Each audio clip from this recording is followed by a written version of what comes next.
Pues bueno, pues la novela de Ángela, lo digo porque lo pienso, no porque lo tenga que decir, es una novela fantástica.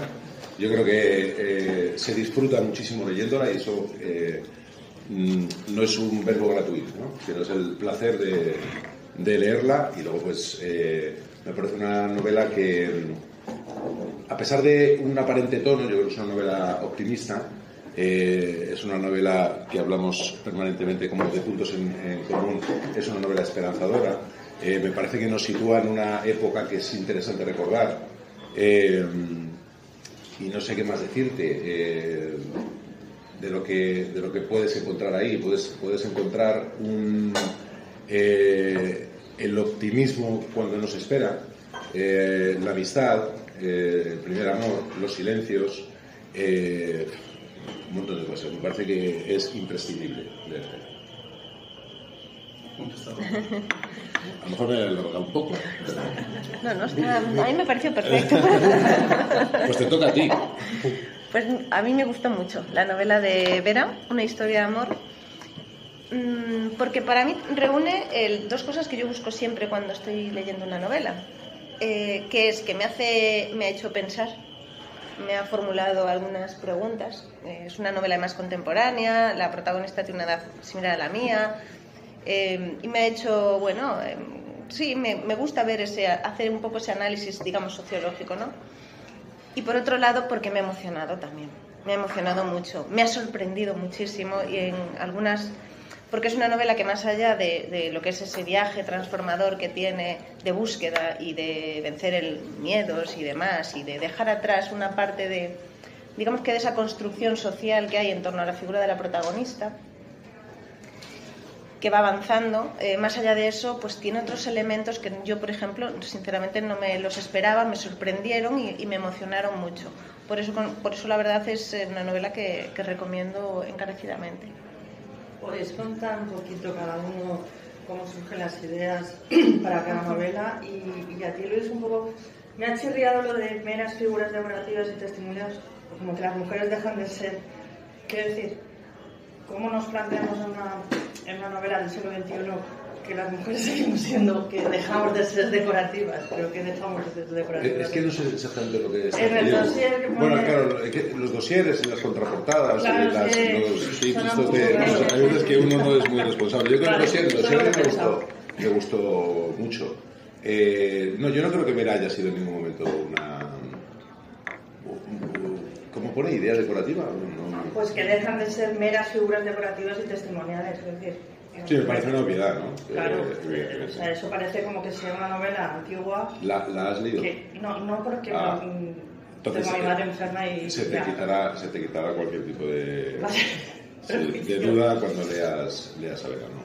Vale. Vera es una mujer que comienza la novela, cuando comienza la novela se acaba de separar de su marido con el que ha estado toda la vida, que es un marqués, y en ese momento que se inició la novela, ella, que se acaba de separar, ya más o menos se explica de qué lugar quiere huir o de qué lugar quiere marcharse, que es una vida aparentemente acomodada, una vida confortable, una vida que ella ha vivido casi siempre haciendo lo que se esperaba de ella. Hay que situarse en el entorno de una sociedad, de la alta sociedad sevillana, con todo lo que tiene eso de opresor en algunos momentos y de claustrofóbico. Ella ha tenido en algún momento de su vida, en la adolescencia, una inquietud artística que decide eliminar, y en el momento de la novela ella intuye, que yo creo que es un lugar bastante común en mujeres de esa edad, en torno de 40, 45, 50, 55 años, donde ya crees que tienes la necesidad de saber hacia dónde vas y de quién quieres ser. Ya se ha quitado la tontería un poco de la juventud y ahora empiezas a querer ser tú. En ese camino se encuentra con Antonio, pero Antonio es un instrumento para ella. O sea, aquí yo creo que quien utiliza a quién es ella en sí. Entonces, bueno, no la veo nunca como algo decorativo a Vera. Es cierto, y eso me lo han dicho en algunas entrevistas, que porque me obsesionaba poner que todo el mundo en la novela sea guapo. Y bueno, es una novela que pretendía también, yo en eso tengo bastante debilidad sobre la belleza, ¿no? Pero la belleza de ella, la belleza de él, la belleza de la ciudad donde se está, y luego también hay una contraposición que es otros barrios que no son tan bonitos, como el Arenal de Sevilla o la propia ciudad de Sevilla, y gente que no es tan guapa como los protagonistas. Pero bueno, el elemento decorativo quizá sea por ese lado, pero vamos, en principio nada que ver con eso.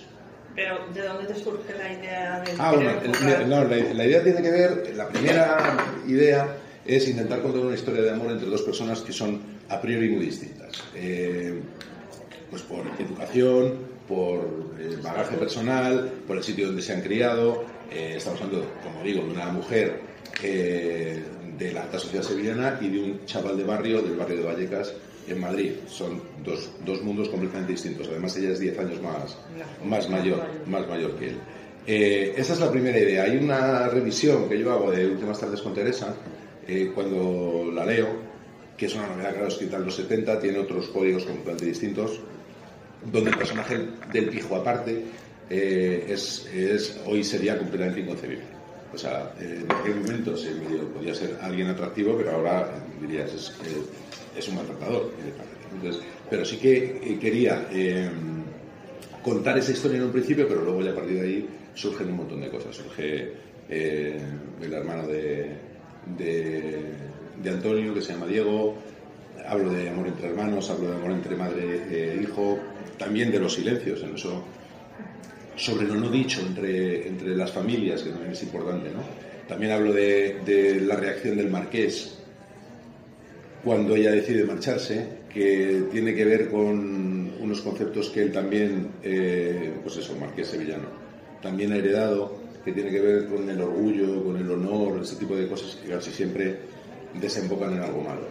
Y que también, sin justificarlo, explica un poco la reacción que él tiene, que no te cuento, pues acaso te la lees. Sí. Gracias. Esa es la primera. Precisamente por lo que apuntaba, importante en toda la composición de la novela, cuando dices de dónde surge la idea, pero importante, como no, para conectar también, es el trazado, ¿no?, de los personajes, el dibujo de sus personajes. ¿Cómo ha sido, pues eso, el crear ese personaje, ver a Antonio también, y en tu caso, cómo ha sido esa composición, ¿no?, ese trazado de los personajes? Pues mira, yo siempre empiezo las novelas gestando los personajes. Además utilizo justo ese verbo, ¿no?, gestarlos, porque para mí es muy importante que sean tridimensionales, que sean creíbles, que sean sólidos, y que una vez que tengo, sobre todo lo que necesito es que cada uno tenga un mensaje muy claro, que es el mensaje que tiene que dar dentro de la novela. Entonces no se pueden repetir esos mensajes, esas voces, tienen que ser muy reconocibles.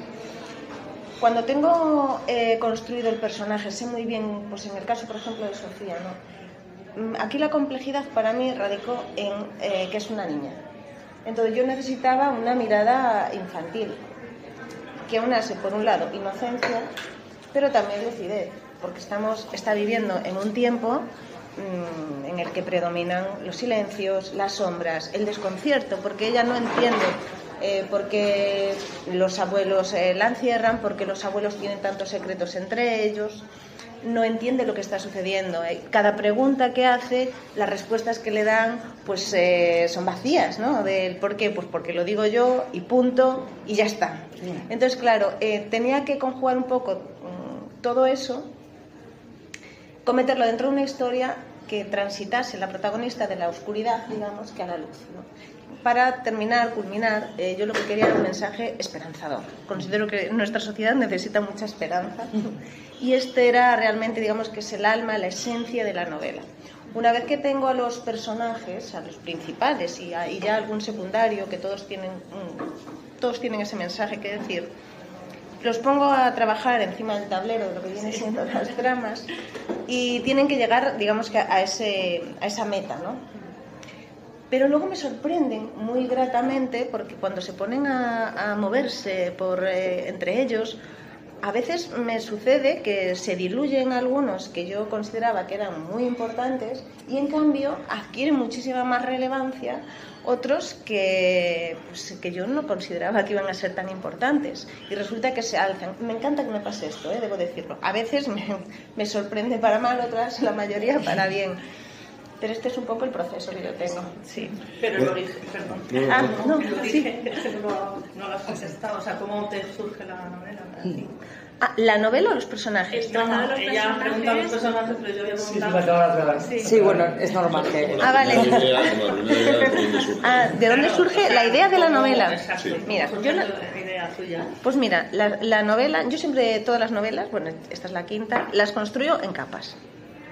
Y tienen el alma, que es lo que digo, la esencia, que es ese mensaje, ese pozo que me encantaría considerar que se quedan los lectores con ella.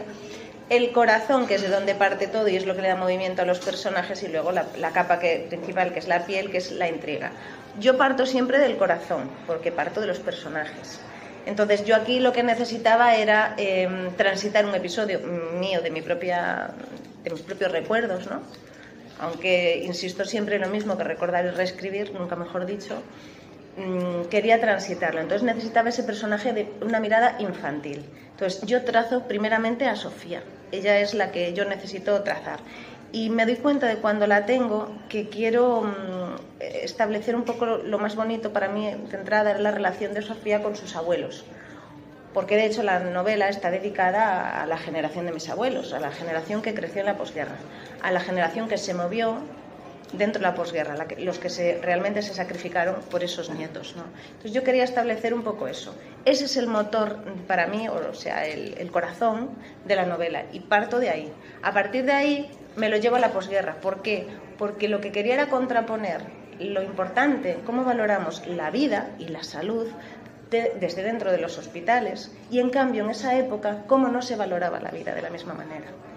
Ya no digo la propia, digo la del otro, al que se ve como diferente, al que se entiende como enemigo. Entonces yo quería, digamos que esa es la idea inicial. Yo estoy escuchando a Ángela y yo creo que hago lo mismo, pero ella lo sabe y yo no. Entonces, yo cuando me siento a escribir, y esto va a parecer que es una obviedad, pero para mí escribir es sentarme a escribir.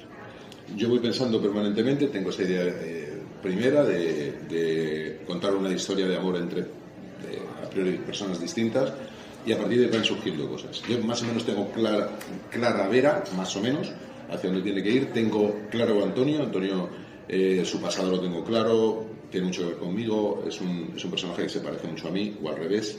No es que seamos idénticos en algunas cosas, no lo somos, independientemente de que él sea mucho más joven cuando empieza la novela de lo que yo soy ahora, pero tengo ese personaje muy claro, alguien que viene de un sitio y bueno, está como intentando situarse en otro, pero que en ese sentido es un poco lo mismo que Vera, lo que pasa que ya lleva un camino andado cuando empieza la novela.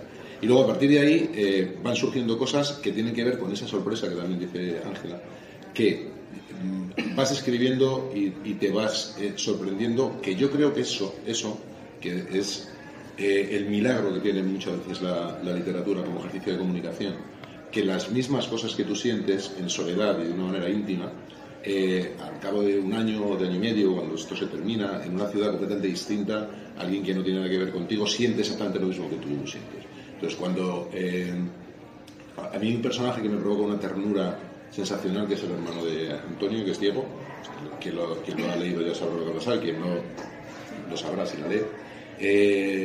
Y bueno, a mí me provoca muchísima ternura ese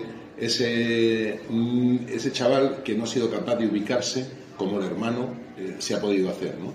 Y está completamente perdido después de un atraco, no sabe, y lo único que quiere es que le abracen. Algo parecido a eso. Son sensaciones, sentimientos, emociones que a mí me resultan muy, muy próximas. Y luego a partir de ahí también, algo que para mí en todas las novelas también es muy recurrente, que es la figura de la madre. La madre siempre es algo que a mí me mueve muchas emociones. Esta madre no se parece en nada a la mía, pero sí que es cierto que no sé, la relación entre ellos, entre Antonio y su madre, empieza de una manera muy compleja por cosas que hace su madre, que tiene que hacer un poco para sacar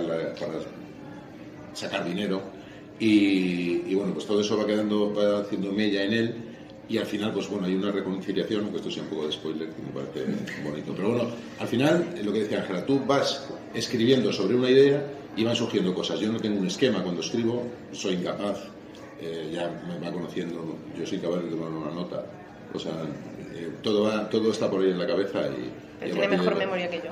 Es verdad que a lo mejor será eso, no lo sé. Llama la atención, ¿Perdón? Llama la atención que como finalista y premio el amor sea el personaje principal, ya sea como una herramienta para la esperanza o bien en este caso como protagonista de una relación. ¿El amor sigue siendo protagonista a día de hoy con la que está cayendo en todo caso? Yo considero que sí. Yo considero que el amor suena un poco así atópico, pero el amor yo considero que es el motor que mueve el mundo y para mí, por ejemplo, lo contrario a la muerte, ya he dicho muerte una vez, voy a ir anotando las veces que lo digo, lo contrario a la muerte no es la vida entendida en términos biológicos, sino que es el amor, porque tú puedes ser un muerto en vida, ¿no? Lo que te hace realmente latir, lo que te mueve por dentro, yo considero que es el amor en todas sus vertientes, ¿no? Que son muchas. Yo, por ejemplo, dentro de la novela tengo el amor que además es el amor incondicional de los abuelos por Sofía, de Sofía por sus abuelos. Está el amor incondicional de dos amigas, esas que se conocen en la infancia y que se entregan totalmente una a la otra y se sostienen, que me parece un verbo precioso, ¿no? Sostener a otra persona. Y luego está el amor que también radica en cierta incondicionalidad por parte de Daniel y Sofía, pues porque además se encuentran a través de las palabras, que era algo que a mí me apetecía muchísimo trabajar, porque son esas cartas que durante el siglo pasado se encontraban, bueno, quien se encontraba, por ejemplo, como en el caso de Daniel, que está encerrado en prisión, y a través de las cartas se dan calor, o sea, él está encerrado, está aislado, ella también de alguna forma siempre lo ha estado, y cómo esa profunda soledad que sienten, esa cueva que tienen dentro del pecho, va encontrando una resonancia en otra persona que está lejos, pero se encuentran a través de esas cartas, se dan calor a través de la palabra. Entonces el amor en ese sentido yo creo que es lo que de hecho los mantiene vivos. Sin amor no hay novela. Pero no estas novelas, yo creo que no hay nada. Yo decía que lo contrario de la muerte es el amor. Yo en algún momento he pensado que la muerte es la ausencia de deseo y bueno, se parece un poco a eso, es como morirnos un poco, también sería... Claro, el amor tiene un montón de diferencias, ¿no? Si hablamos de amor entre hermanos, de amor entre padre e hijo, amor de pareja, pero también desamor, pero si existe el desamor es porque en algún momento ha habido amor. El deseo, la ausencia de deseo. Al final, esas emociones son las que nos mueven a todo. Entonces, se puede estar escribiendo una novela policíaca, donde hay una relación de pareja, una de lo que tú quieras, y al final es amor, es desamor. Creo. Vosotros dos habéis escrito unas novelas, donde alternativamente estáis hablando de un hombre y de una mujer. ¿Y habéis tenido dificultad cuando os tenéis que meter en la piel del sexo contrario al que vosotros tenéis, ¿no? Cuando hablas de Daniel o cuando hablas tú de Vera, ¿habéis tenido dificultad? ¿Os ha costado más que cuando estabais hablando del chico, en tu caso? Bueno, a mí, yo ya es la séptima novela y un poco siempre ha sido algo bastante común en todas mis novelas, donde las protagonistas son mujeres. Yo, es más, a mí me resulta más cómodo escribir mujeres. Es más, Candela, que fue el premio Primavera de novela en el 19, es una mujer y está escrita en primera persona presente. O sea, que es ella la que va caminando, ella es la que va sintiendo, ella es la que va... Y bueno, no lo debía hacer mal, ¿no? Según las mujeres, que son las que efectivamente te tienen que dar... pues verdaderamente si lo estás haciendo bien o no, porque yo, a la vista está, no soy una mujer. Entonces sí, pero a mí yo me siento muy cómodo escribiendo de mujeres, sobre mujeres, seguramente porque me interesan más. Y algunas mujeres sí me han dicho que quizá al no serlo y observarlas tanto, con cierta perspectiva, hay veces que atino, y atino mejor. Un poco, a lo mejor hay algo ahí más que tiene que ver con la observación. Y siempre, a mí me cuestan mucho más los hombres. Los hombres, por eso, que es el único hombre joven al que en mi novela no he matado, o no he convertido en un idiota, lo he hecho un poco muy a imagen y semejanza de cómo soy yo, o por lo menos con una biografía parecida a la que he tenido yo. Luego el resto de hombres que a mí me provocan ternura suelen ser personajes ya mayores.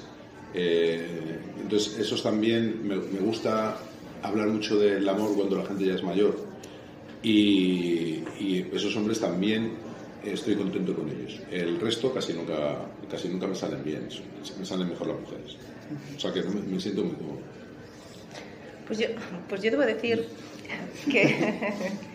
que no me resulta complicado. En este caso, yo atiendo siempre también a la época. Tengo que verlo todo en clave de tiempo. Considero que en el fondo no somos tan distintos, hombres y mujeres, de partida. Creo que somos un poco los mismos animales con distintos botones, ¿no? Pero atiendo a la construcción social de la época. En ese caso, Daniel, por ejemplo, lo que para mí fundamentalmente tendría que representar es que no puede demostrar, o sea, por esa masculinidad malentendida de la época, pues no puede demostrar vulnerabilidad, por ejemplo, ¿no? Entonces, disfruto igualmente. Que conste que yo, claro, en mi tercera novela, una que es La sombra de la rosa, yo ahí, claro, hablo por primera vez en primera persona como hombre y construyo a un autor maldito de principios del siglo XX. No sé si te lo has leído. No, pero me ha hecho gracia. Te ha hecho gracia, sí está. Y la verdad es que me llamó mucho la atención porque la mayoría pensaron que era real. De hecho, se busca quién es el autor porque piensan que es real. Le dicen una biografía y demás, entonces piensan que Guillermo de Foz, pues que es un autor de esa época. Entonces, insisto, no me resulta complicado, pero primero pues porque lo trazo en clave de tiempo, con las gafas de la historia puestas, y porque creo, sinceramente, que no somos tan diferentes, que es una construcción social. Yo también escribí a un autor maldito. ¿Ah, sí? Se llamaba Carlos Pacheco. Y evidentemente, como con todos hago, pues le maté. No le maté, se suicidó. 200 años de esa novela, pero sí, también era Carlos Pacheco. El mío también muere. Me cae regular. Bueno, pues tú te caerás bien, ¿no? Yo sí, bueno, yo bien, yo de verdad que me caigo bien. Sí, ¿no? He de decir que tengo que reconocer que te llevas bien. Sí, pero bueno, también me conozco muy bien. Entonces, como me sé todo lo bueno que tengo y también todo lo que no es tan bueno, pues bueno, al final me tolero. ¿Cómo ha sido, perdón? ¿Cómo ha sido el proceso de documentación, sobre todo, bueno, en ambos casos, ¿no? Sí. De situar la novela en determinados sitios y, en tu caso, en determinada época? Ella explica un poco, pero cómo, que estás más acostumbrada también a escribir sobre otras épocas, pues cómo es ese proceso, ¿no? Cómo salta y tal, y a partir de ahí te documentas. Pues mira, en este caso tengo fundamentalmente dos fuentes para documentarme. Una es la que me tiene que proporcionar el rigor histórico de la época, que es a través de todo lo que es documentación. Yo he contactado con el archivo de la Xunta de Galicia, Diputación, me he escrito gran cantidad de libros, te puedes imaginar. Yo siempre digo que cuanto más te documentas, o sea, la virtud está en que no se note demasiado, para que, digamos, que la inmersión en ese universo por parte del lector sea más gratificante. Efectivamente. Bueno, entonces, por un lado tengo eso. Después, bueno, visité evidentemente pues el hospital, que es el hostal, pero con una guía especializada en ese tiempo, ¿no? En esa época. Aparte de eso, la otra fuente que para mí, por ejemplo, ahí me reporta muchísimo más, yo tiro mucho de esa fuente, es todo lo que me contaron los mayores. Pero desde siempre. Entonces yo no te puedo acotar en el tiempo y decir, ¿sabes qué? Empecé hace un año con esto, ¿no? Porque yo llevo desde que soy una cría preguntando a los mayores, siempre escuchando con muchísima atención todo lo que contaban de esa época, la época de la posguerra. Me resultaba siempre muy curioso, muy interesante, tenía siempre 1000 preguntas y me llamaba mucho la atención ya no solo lo que me decían, sino lo que no me decían, pero lo que yo podía detectar en las miradas que resbalaban en las esquinas de la habitación, más huidizas quizá, en la forma en la que se retorcían las manos, recordando determinados momentos de su vida. Yo me he quedado con todas esas sensaciones, ¿no? que claramente me provocaban a mí y venían de sus propias emociones que están ahí dentro de sus recuerdos, y eso es lo que yo he querido trasladar, en forma de miedos, en forma de silencios, en forma de sombras. Entonces, esas son las fuentes que he tenido. No, respecto a donde yo ubico las novelas,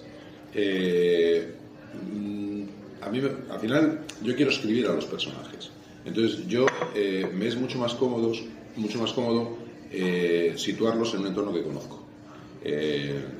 Porque tampoco es mi objetivo irme a algún lugar que más o menos no tenga dominado. Si yo hago Candela, pues es un bar de un barrio de Madrid, Del Paraíso es una urbanización de lujo, a las afueras la conozco bien, Boca Besada es una productora del audiovisual, también lo conozco bien, y en este caso, bueno, pues hay un entorno principal que es el Arenal en Sevilla, Sevilla es una ciudad a la que yo voy mucho y la conozco bien, y luego barrios de Madrid, que es donde yo me he criado. Entonces, bueno, son entornos que conozco y son próximos para contar lo que verdaderamente yo quiero contar, que son los personajes. Luego, aún así, por ejemplo, yo cuando me tengo que documentar de algo, y yo ahora lo he descubierto, ya os cuento que es un poco es anecdótico, pero nunca jamás conviene relajarse. Y me explico. Yo en mi anterior novela, En Boca Besada, escribo el cambio de sexo de una mujer que nació niño. Y yo me voy a Barcelona, hablo con los cirujanos, veo las operaciones y lo hago con un rigor absoluto, ¿vale? Porque yo era un tema que desconocía. Pues no sé, puedo tener 5 o 6 horas de grabación para escribir dos páginas de novela. En esta, por ejemplo, algo que conozco muy bien, que es la Feria de Sevilla, que es el barrio, he tenido un error garrafal, que ya me han dicho que lo he tenido, no garrafal, me refiero. Yo sitúo una escena que podría haber puesto cualquier otro día, pero resulta que quise rizar el rizo y en algo que sabías y se me pasó, yo escribo una escena que es el alumbrado, el pescadito, es el primer día de feria, y pongo a las mujeres vestidas de flamenca. Y las mujeres ese día nunca van vestidas de flamenca, van vestidas de noche. Por ejemplo, me refiero a que hay veces que la documentación te fastidia. Tengo que pedir perdón en Sevilla, no es algo que sea muy importante en la novela, no pasa nada. Podría ser al día siguiente todo lo que sucede. Pero es uno de los pocos errores que he cometido en cuanto a documentación a lo largo de todas mis novelas, y está que me quitan el sueño. Y me he relajado, ¿sabes por qué? Porque me lo sabía. Claro. Sin embargo, cuando no te lo sabes, le pones mucho más empeño. Si tengo que hablar de una enfermedad, voy a hablar con un médico. Claro. Y si hablo en el documento y aquí, digo, la feria la tengo yo clarísima. Y ahí es donde o sea, que es importante no relajarse nunca cuando te documentas. Mi pregunta es para Ángela. Precisamente quería preguntar sobre este proceso de documentación, porque se ha escrito mucho en la literatura española sobre la guerra civil. ¿Tuviste miedo en algún momento de caer en esos tópicos tan manidos? Pues mira, no. Te lo resumo en una palabra, no he tenido miedo. Porque yo no pretendía retratar, en este caso, bueno, no es la guerra, es la posguerra, ¿no? Yo lo que quería recoger era la mirada, me he afanado más especialmente en la mirada infantil de una niña dentro de una casa en la que habita el silencio, dentro a su vez de la posguerra. Que hay silencio dentro de las casas y hay silencio fuera de las casas. La sensación del miedo. El cómo esa abuela le dice, hay mucho odio ahí fuera, y ella no entiende a qué le tiene miedo, y cuando le habla de esas figuras que pueden ser, en este caso, es el hombre del saco. Y entonces cómo ella va creciendo y va luchando, digamos, y va al mismo tiempo refugiándose dentro de su propia imaginación, ¿no? Como una especie de Serezade. Yo retrato a Sofía como una niña a la que por las noches la encierran, no puede hacer ruido, tiene muchísimo miedo a la oscuridad, no puede encender la luz, y yo siempre digo, ella tiene miedo a la oscuridad, pero aprende a cerrar los ojos e inventar su propia noche, ¿no? Una noche esmaltada y cubierta de 1001 estrellas al más puro estilo Serezade, para poder sobrevivir al día siguiente. Y en esas noches escucha disparos, en esas noches escucha mujeres que imploran para que no la abusen de ellas, para no contar en dónde estaban. Se basa en la historia de mi tierra y de toda España, que esto ha sucedido en toda España. Pero en concreto en Santiago sucedía en esta zona, ¿no? Y ella se refugia ahí dentro. Entonces la imaginación alimentada a través de los libros, que yo siempre hago un poco en este sentido, digamos que apología de los libros, metaliteratura, que queda más bonito, pues lo que hace es encontrar ahí una habitación muy cálida en donde entrar siempre. Su padre, ¿qué le proporciona? Su padre es no sé si alguien se lo ha leído, pero es bibliotecario y un antiguo librero.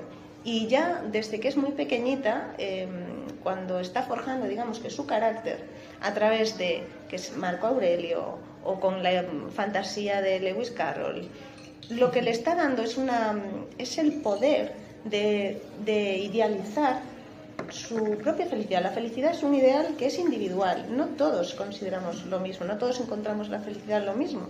Y ella aprende a ser feliz en una situación de horror. Y esto es lo que le entrega a su amiga cuando pasa por el hospital y se encuentra a alguien que no ha salido nunca del hospital, que no conoce otra realidad, que no tiene más colores que esos blancos lánguidos, ¿no?, enfermizos de los hospitales. Entonces le entrega todo ese poder. Entonces yo, contestándote a ti, no pretendía escribir una historia sobre la posguerra. Sí necesitaba ese contexto por los silencios, por las sombras, por el miedo, por todo eso que te acabo de comentar, pero con una mirada infantil. Ahí radica realmente, yo creo, que el esfuerzo, digamos, narrativo dentro de esta novela. No sé cómo se comunica oficialmente el premio, pero se me ocurren distintas posibilidades de agradecer. No sé si lo que más satisfacción da es el dinero que recibís a pesar de Hacienda, el poder llegar a más lectores, el hecho de que otros escritores reconozcan vuestro trabajo, otras posibilidades. Yo creo que es un poco todo. El dinero oye bien, El dinero bien, a pesar de Hacienda, la verdad es que es un premio que, dices, la cantidad ahí es abrumadora, ¿no? Entonces, bueno, a mí me parece que el premio en ese sentido, por el tema del dinero, también le da mucha repercusión. A mí me parece muy interesante que un premio pueda tener tanta repercusión como para que al día siguiente, después de un evento literario, los periódicos abran todos con la noticia de que sea de un libro, sea el que sea. En mi caso, pues a lo mejor abrieron con más ganas. Pero, independientemente de eso, yo creo que, entiendo bien, muy bien, el reconocimiento, pues al final siempre queda tu nombre ahí, ¿no? Que es algo que es muy bonito. Y luego, pero sobre todo lo que decías, la tercera cosa, que es la oportunidad de poder llegar a más lectores. A mí en general me ha ido muy bien con todas las novelas, pero este salto, por la potencia que tiene el premio, la difusión que tiene, la repercusión que tiene, al final hay mucha gente que se acerca al premio que estoy convencido que se van a quedar como lectores míos. Entonces, al final, cuando tú pretendes estar escribiendo novelas toda tu vida, pues cuantos más lectores lleguen, mejor, y el premio para eso es una oportunidad tremenda. Es lo que, al final, lo que queda.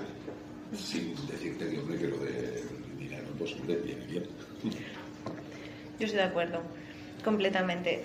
Sí que es verdad que yo me lo tomé como la oportunidad. Es muy difícil llegar a más gente, ir abriéndote camino. Ya sabemos que esto es muy complicado. Entonces, tener la oportunidad de poder llegar a más personas, que te lean más personas, que se acerquen a tus letras, a tus historias, a la que tienes hoy y a la que tendrás mañana y a la que tuviste ayer, pues yo me lo tomo pues como una plataforma maravillosa para poder llegar. Evidentemente el esfuerzo económico es siempre algo positivo también, y en cuanto a Hacienda, yo soy de las que pienso que Hacienda somos todos. y defiendo el estado de bienestar. El título de Hacienda de Hacienda, o sea, gracias a Hacienda. Efectivamente, yo además estoy aquí gracias a Hacienda también. Luis, has escrito un montón de novelas. Me llamo Juan. Juan. Es que como está Juan Luis. Estás. Sí, hoy estoy. Tengo a mi madre. Eso, cuando yo empecé en el periodismo hace ya muchos años, casi todo el mundo me llamaba Luis por Luis del Val. ¿Por qué te llamas Luis? Por Luis del Val. Y todavía estoy con el malentendido de si es mi padre. Y no, siempre mucha gente me dice, yo admiro mucho a tu padre. Y yo digo, no. Admiras a un señor que se llama como él. No te preocupes. Juan, has escrito más novelas.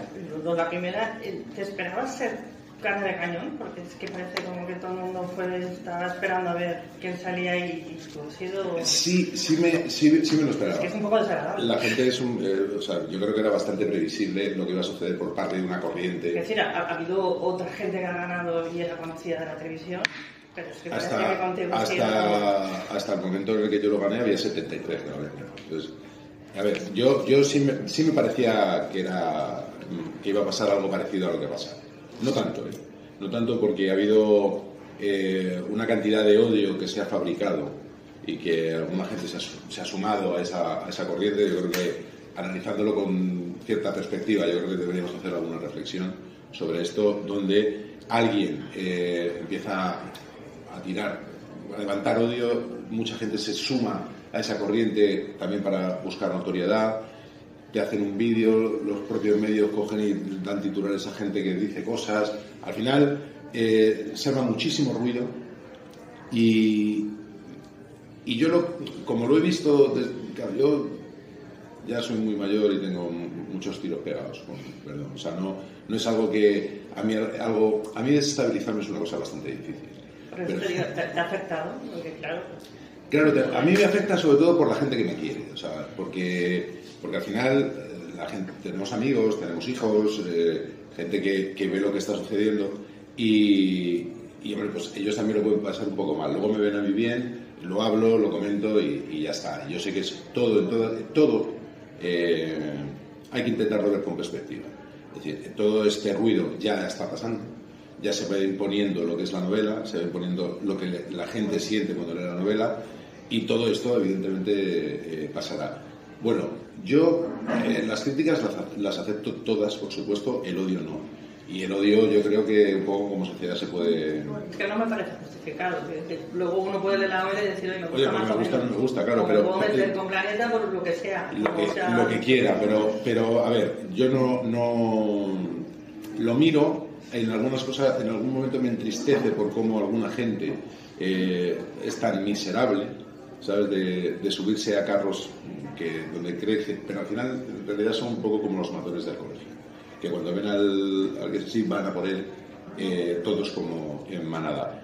Pero luego te das cuenta que a pesar del inmenso ruido son una minoría tremenda. Es decir, paseo por la calle, la gente se acerca a la novela, o sea, es todo algo fabuloso, no me preocupa. Y al final con el tiempo pues todo pasará y en el momento que encuentren a otro para intentar arrancarle la cabeza, irán corriendo a arrancarle la cabeza. Pero esto no es una cosa que yo no puedo controlar. Pero Juan, lo que dijiste, no ves un solo, pero por eso, bueno, lo que dijiste el domingo, la reflexión que hiciste el domingo en el programa de Nuria, que era algo así como que nosotros digo todos nosotros, que estamos contribuyendo a esto y que tal vez tenemos que empezar a reflexionar sobre el hecho de bajar nosotros también un poco el diapasón, no contribuir a ese odio, no contribuir a ese bipartidismo, no contribuir a esa polarización. Esa reflexión, si me permites la pregunta, sí. ¿Antes del premio la hubieras hecho igual? Igual, exactamente igual. Sí, pero si yo, quiero decirte, a ver, cuando alguien hace algo, es decir, escribe un libro, hace una película, hace un disco o toma una medida porque es el gobierno, el de Valencia, pues hay otras personas que pueden opinar sobre eso. Es decir, alguien puede opinar sobre mi novela, por supuesto, y puede hacer una crítica en el periódico o en televisión diciendo, joder, qué novela más mala, joder, qué novela más buena. Pero esto forma parte de la normalidad.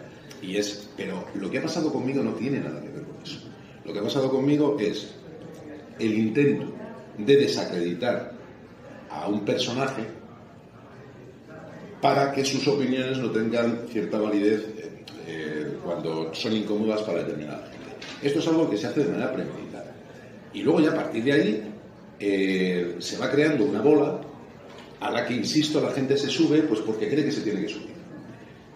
Algunos con cierto peso intelectual, otros muy básicos, que se les ve ya diciendo, voy a escribir otra cosa más gorda para que determinado medio de comunicación mañana me haga 2 titulares y salga y se lo diga yo a mi cuñado, digo, mira, que me has sacado en el as, ¿sabes?